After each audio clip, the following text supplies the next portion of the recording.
In today's video, I'm going to teach you how to create alerts in TradingView. By the end of this walkthrough, you'll know exactly how to set up alerts so you don't have to stare at your charts all day, waiting for the perfect price level or signal.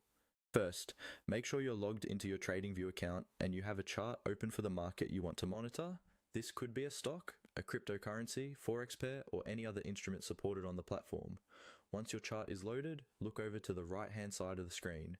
You'll see a vertical toolbar. In that bar, find the icon that looks like a small clock or an alert symbol. This is the Alerts panel. Click that icon to open the Alerts sidebar. With the Alerts panel open, you'll see a list of any existing alerts you might already have.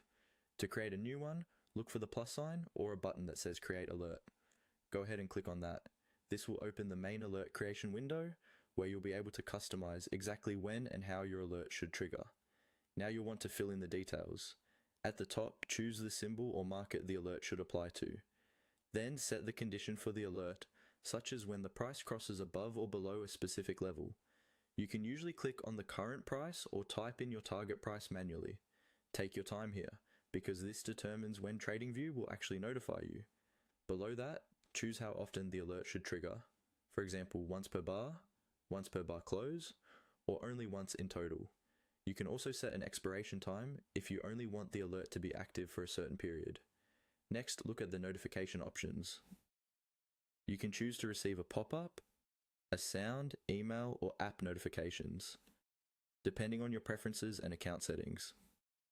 Add a short message or note describing what this alert is for. So when it fires, you immediately remember the idea behind it. When everything looks good, click on the Create Alert button to save it.